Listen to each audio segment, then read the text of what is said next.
Goeiemôre, geliefde luisteraars. Dis die eerste keer dat ek die voorreg het om hierdie jaar met u te praat en met u te deel wat die Here vir my vir hierdie jaar op my hart gelê het. Maar eerstens dank ons die Here vir die reën wat val. Is dit nie wonderlik nie? Waarvoor ons gebid het God genadelik ons gegee en ons dank die Here dat dit sommer landwyd is en dat ons damme vol word, want die Here is die een wat vir ons reën gee en dit dan nou vir ons mildelik laat val. Vanoggend toe ek in my reënmeter kyk, toe sien ek dit is al 100 millimeter. Dankie Here. As jy met mense in 'n gesprek verkeer, hoe hoor jy mense? Hoe verstaan jy wat hulle sê? En dan hoor ons hoe mense die omstandighede waarin hulle huidiglik verkeer sien en dan hanteer. Byvoorbeeld, hoe voel mense oor die toestand waarin in ons land is? Die meeste mense se siening laat veel te wense oor. Die toekoms van ons land is vir hulle duister en kommerwekkend. Hulle sien die glas half leeg en is baie negatief oor die omstandighede waarin ons moet lewe en dis baie keer ware feite, waaroor mense baie bekommerd is en met reg ook. Maar die uitdaging van ons geloof as kinders van die Here gaan oor hoe ons reageer op dit wat ons daagliks sien en hoor, om net ons land as 'n voorbeeld te gebruik, soos ek reeds gesê het, hoe mense daaroor voel. Maar daar is verskeie ander uitdagings wat tans ook in u lewe aan die gang is, nie waar nie? Hoe sien u die glas? Half leeg of half vol? Hoe jy die lewe sien en daarop reageer, maak 'n geweldige groot impak op jou en ander mense se lewens. Wat in jou kop aangaan, bepaal jou emosies en natuurlik ook jou woorde en optrede. Onthou wat ek al gesê het, dat ons emosies werk baie vinniger as ons denke. Daarom sê die woord dat ons moet dink voordat ons praat, of om 'n wag voor jou mond te sit, dat jy nie dood sal spreek nie. Want wat uit die mond kom, weet ons volgens Spreuke, is dood of lewe.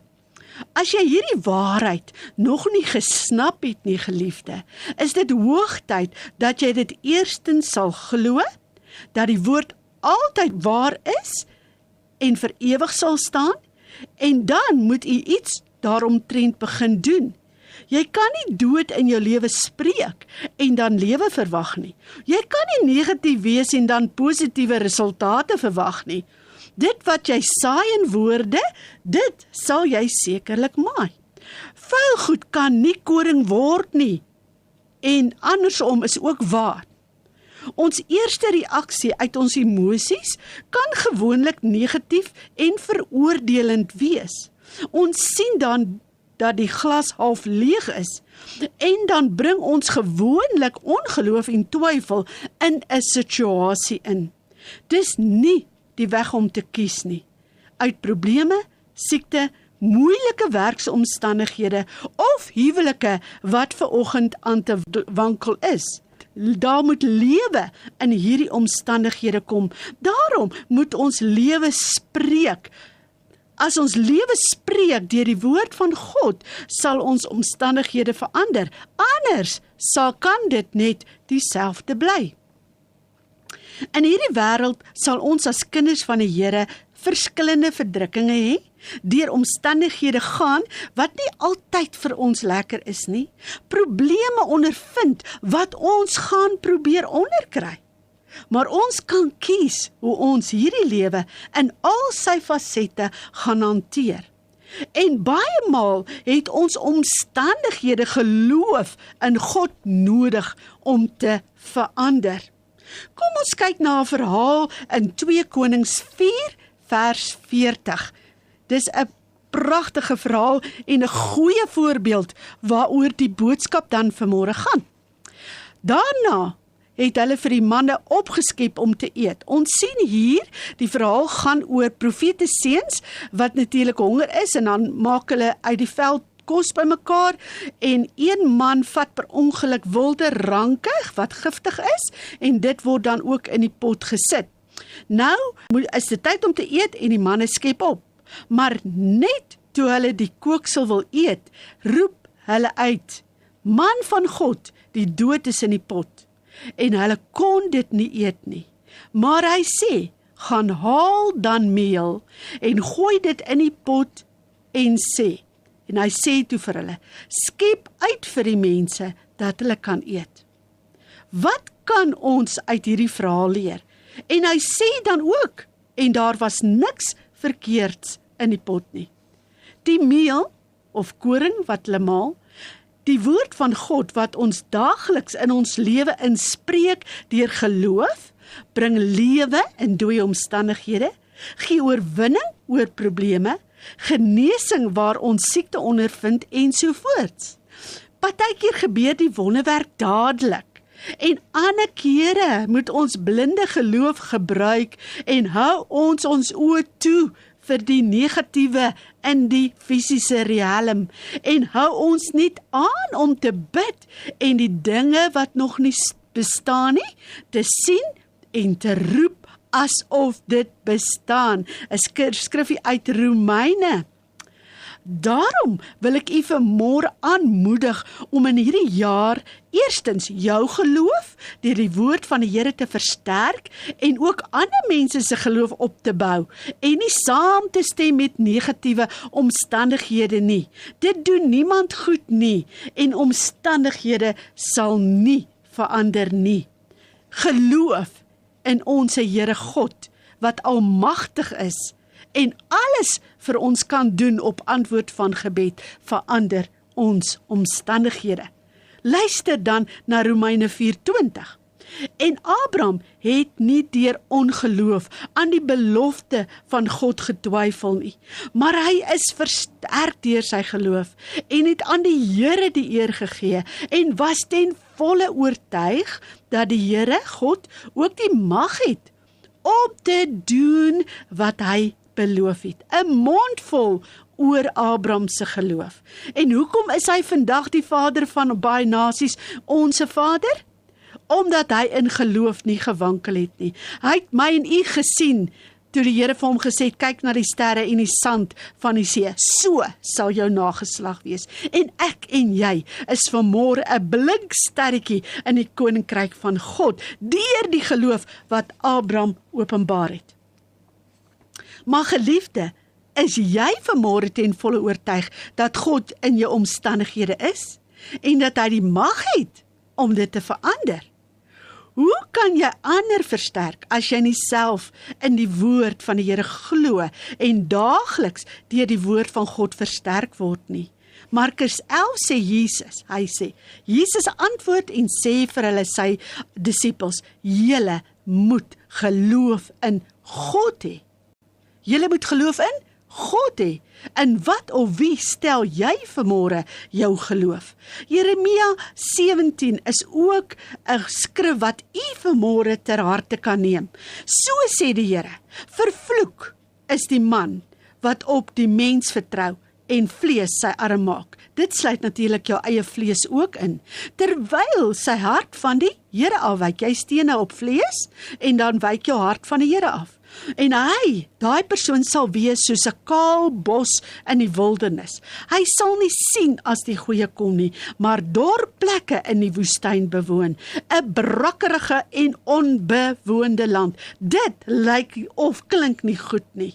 Maar inteendeel, geseënd is die man of die mens wat op die Here vertrou en in wie se vertroue die Here is.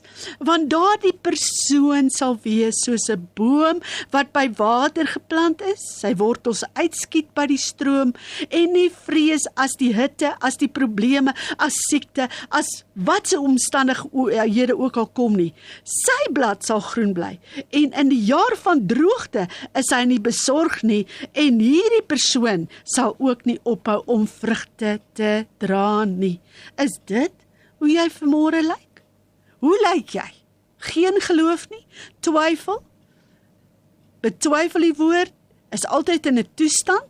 Dan is die woord van toepassing op jou waar die woord vanmôre sê, jy sal wees soos 'n woestyn en nie sien as die goeie kom nie. Maar as jy vanmôre vas staan in geloof in alle omstandighede, dan is jy hierdie mooi tuin wat die Here beskryf.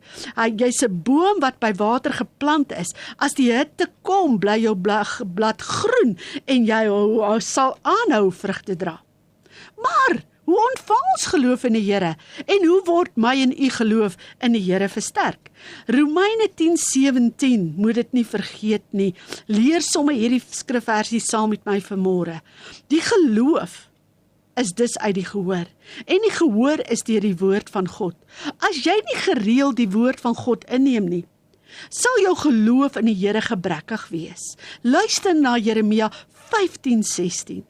Toe u woorde gevind is, het ek hulle opgeëet.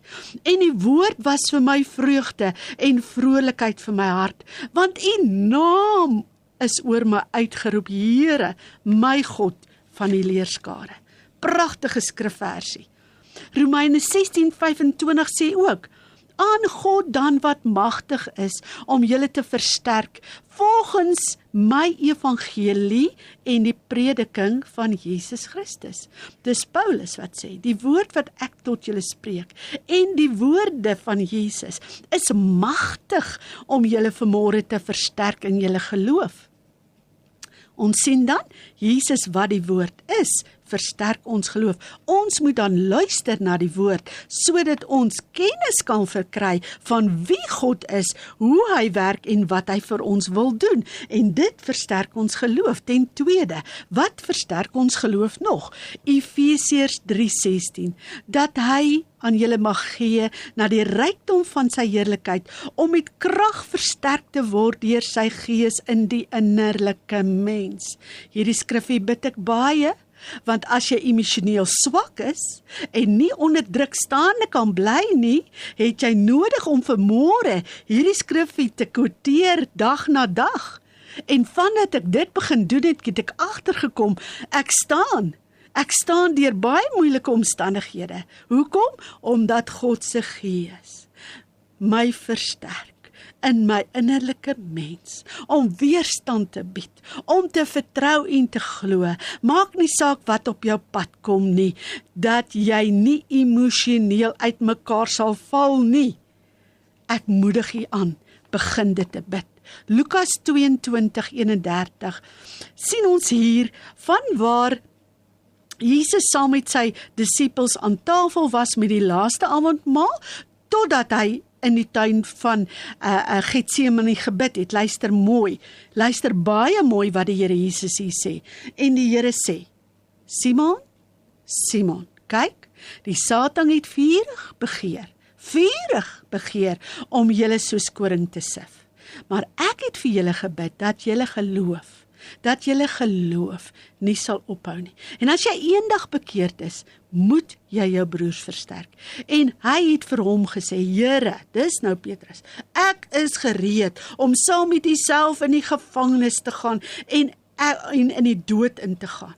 Luister nou, wat sê Petrus? Maar dan kom sy geloofstoets en Jesus waarsku hom wanneer hy sê, ek sê vir jou Petrus, die haan sal vannag nie kraai, voordat jy my 3 maal, nie 1 keer nie, nie 2 keer nie, maar 3 maal verloon het.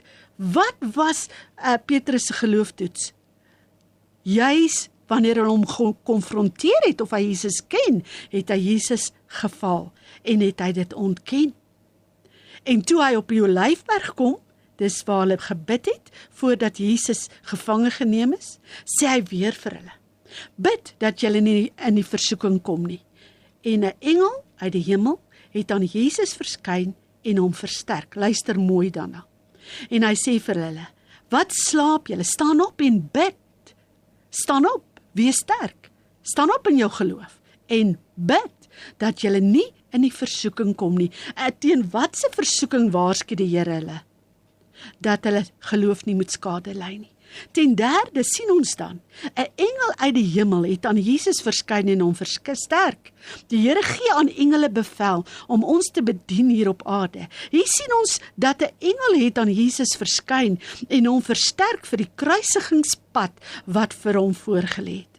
Jesus called for an angel of glory to strengthen him, and the angel appeared. Dit kom uit die Passionate Bible van Brian Simmons. Ek lees vir u verder. Hierdie stukkie gaan ek nou vir u in Engels lees, dan luister u mooi. Satan has demanded to come and sift you like wheat and test your faith. But I have prayed for you, Peter, that you would stay faithful to me no matter what comes. Dis vir u vanmôre. Die Here sê, hy bid vir ons, that we would stay faithful, no matter what comes. En dan sê hy, remember this, en dit is die kern van my boodskap. Make it your life mission to strengthen the faith of your brothers, of your sisters, of your family. Wie ook al op u pad kom, moenie saam praat, negatief wees en al die dinge wat ek reeds genoem het nie, maar versterk mense se geloof in die Here. Hy sê, keep praying for strength to be spared from the severe test of your faith that is about to come. Dit was die kruisiging, wat die Here vir hulle gebid het, dat hulle geloof nie sal skade ly nie. Dan sê hy, why are you sleeping? Hoekom is jy moedeloos? Hoekom sit jy in 'n gat vanmôre? Hoekom is jy bekommerd? Geliefde kind van die Here, you need to be alert and pray for the strength to endure the great temptation. Wat ook al op jou pad kom, bid ek vanmôre dat die Here vir ons krag sal gee om enige verdrukking, probleem, siekte, versoeking, wat ook al op jou pad kom, dat jy dit deur jou geloof in die woord van God staande sal bly. Ons sien in hierdie gedeelte dat Jesus waarsku sy disippels, dat hulle geloof binnekort getoets gaan word deur Satan, maar Jesus bid self vir hulle, dat hulle getrou aan hom sal bly, maak nie saak wat gebeur nie. Luister weer. But I have prayed for you, Peter, that you would stay faithful to me, no matter what comes. Dis waaroor die woord vanoggend gaan. Ons moet getrou aan die Here bly. Maak nie saak waardeur die Here die lewe ons neem nie. En as ons sien dat ons gemedegelowige wankel in hulle geloof, moet ons hulle bemoedig en aanmoedig om nie tou op te gooi nie, maar om sterk in die geloof te staan, totdat die gelooftoets verby is. Ons weet ook dat Petrus Jesus 3 maal verloon het, wanneer die haan kraai. Jesus herstel egter Petrus se verhouding met hom, wanneer hy 3 maal vir hom vra, of hy hom waarlik lief het. Ware liefde vir die Here sal ons deurdra, sodat ons gelooftoetse, wat op ons pad kom, met vleiende vaandels kan slaag. Jesus self word deur die Satan in die woestyn versoek, wanneer hy 40 dae in die woestyn afgesonder word. Ons almal kan ook ons eie tye van versoekings, waardeur ons geloof getoets is, hierby voeg, en hoe die Here ons gehelp het om daardeur te kom. Maar onthou, die Here kan ons ook toets. Abraham, wat sy seun Isak op die berg Moria moes gaan offer, was vir Abraham 'n baie groot gelooftoets, wat hy ook geslaag het. Ek sê weer vir u, keep praying for strength to be spared from the severe test of your faith that is about to come. Dit was, soos ek gesê, die kruisiging. Hoe sou hulle, al sy disippels, hul man kan staan, deur die kruisiging van hulle leermeester en vriend Jesus Christus? Het hulle die woord ingeneem en verstaan, toe hy hulle voorberei het op sy kruisiging, en die pad wat hy binnekort sou moes loop, vir hulle en die hele wêreld, en die ganse mensdom, vir u en vir my? Johannes 16 sê hy, kyk, die uur kom, en het nou gekom, dat julle uitmekaar gejaag sal word, elkeen na sy eie toe, en my alleen sal laat. Tog is ek nie alleen nie, omdat my Vader by my is. Johannes 18, en Simon Petrus en 'n ander disipel het Jesus bly volg, die ander het almal weggegaan. En daardie disipel was met die hoëpriester bekend en het saam met Jesus ingegaan in die binneplaas van die hoofpriester se paleis. Petrus het Jesus wel op 'n afstand gevolg en buite gebly en hom verraai. Ek vermoed dat die ander disipel wat by Jesus gebly het, net een van die 12, ten minste van die 11, want Judas het Jesus verraai. Net een bly by Jesus en was ook by sy kruisiging. Johannes homself, wat Jesus vertrou het met sy moeder, want hy sê vir Jesus sê vir Johannes toe aan die kruis was, sorg vir my moeder. So een disipel bly staan by Jesus, terwyl 11 weghardloop, hom verloon het, hom verraai het. Handelinge 14 moedig Paulus ons aan. Paulus het die siele van die disipels versterk en hulle vermaan om in die geloof te bly deur te sê, ons moet deur baie verdrukkinge in die koninkryk van God ingaan. Judas en Silas, wat ook profete was, het die broeders met baie woorde bemoedig en versterk. Terwyl ons deur baie verdrukkinge, probleme en moeilike omstandighede gaan, wat moet ons vir mekaar doen? Eerstens, moet jy jouself bemoedig en versterk in die Here. Daarna sal jy suksesvol wees om ook ander te help. Hoe word ons dan in ons geloof versterk, geliefde? Deur sieninge, leerstellinge of tradisies van mense? Preke wat ons ore streel om mense te behaag? Nee. 1000-maal nee. Al hierdie dinge is kragteloos wanneer dit kom by ons geloof in die Here. Dis alleenlik die woord van God, wanneer dit reguit gesny word, geopenbaar deur God se Gees, wat ons daagliks versterk en ons bemoedig in ons wandel met die Here. Hebreërs 13:9 Moenie rondgeslinger word deur allerhande en vreemde leringe nie. Moenie buite die woord na God se waarheid gaan soek nie. Want dit is goed dat die hart versterk word deur genade en nie deur vreemde of valse voedsel nie. Ons sal nie van brood alleen lewe nie, maar van elke woord wat uit die mond van God gaan. Onthou hierdie woord? Ons word dus daagliks versterk deur die woord van God wat in waarheid deur die Heilige Gees aan ons geopenbaar word. Ek en u, as kinders van die Here, veg dag na dag om in ons geloof staande te bly, wanneer moeilike tye op ons pad kom. Uit die oorwinning wat Christus klaar vir ons bewerk het, oorwin ons hierdie moeilike omstandighede, wat reeds aan die kruis vir ons oorwinning gebring het. Ons is meer as oorwinnaars deur Jesus, wat ons elke dag die krag gee, en Jesus se genade is elke dag vir ons genoeg om staande te bly wanneer gelooftoetse op ons pad kom. Laat ons almal dan hierdie woord vanoggend ter harte neem, deur onsself daagliks in ons geloof te stig, deur die woord van God in te neem en te leef waar ons ook al mag bevind. En daardeur sal ons in staat wees om ook ander mense se geloof in die Here te stig en op te bou. Kom ons maak dit dan hierdie jaar, 2016, ons lewensdoel, om ons eie geloof deur die woord van God op te bou en dan ander se geloof in die Here te versterk. Die Engels stel dit so mooi, ek lees dit weer. Make it your life mission to strengthen the faith of others in God. Dit het my so gestig en bemoedig, want toe ek gaan dink oor my eerste boodskap om te lewer vanoggend en gebid het en op die Here gewag het die Here hierdie uitdaging vir my gegee. En ek het gesê, Here, help ons. Help die kinders, u kinders vanmôre, wat na hierdie woord luister, om sterk te staan, wanneer ons moeilike tye beleef. Nie net onsself nie, maar dan wanneer ons in gesprekke bevind, soos ek in die begin gesê het, dat ons nie saampraters sal wees, oor negatiewe omstandighede, moeilike omstandighede nie. Dat ons dit nie sal beamoen nie, maar dat ons eerder in die situasie lewe, oorwinning, bevryding en redding sal spreek. En dan sal ons sien hoe God 'n waarmaker van sy woord is. Ek herhaal dan Jeremia 15 vers 16 weer vir u.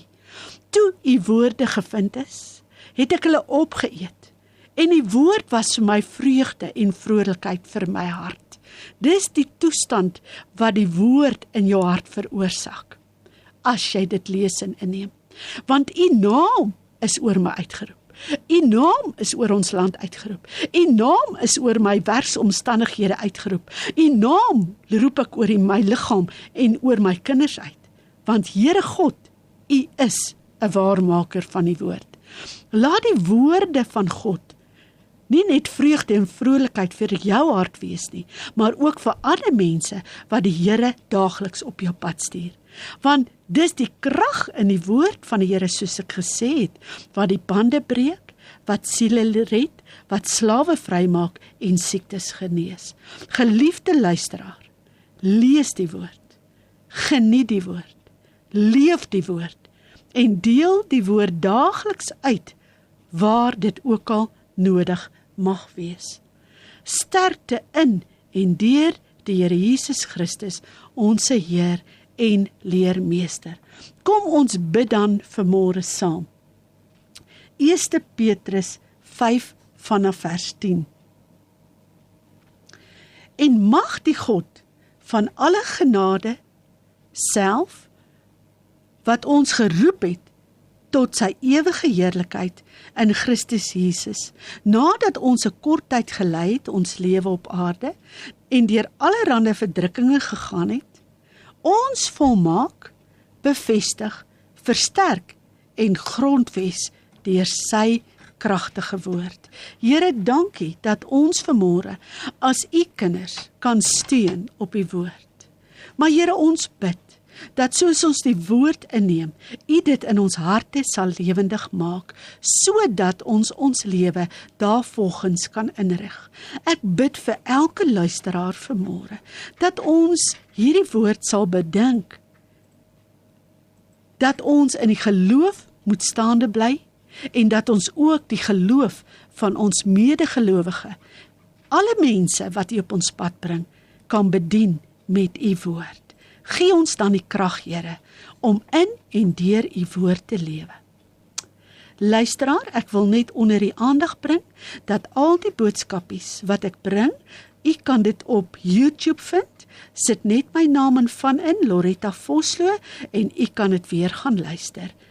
Wees geseënd, geliefde en geseënde van die Here. Amen.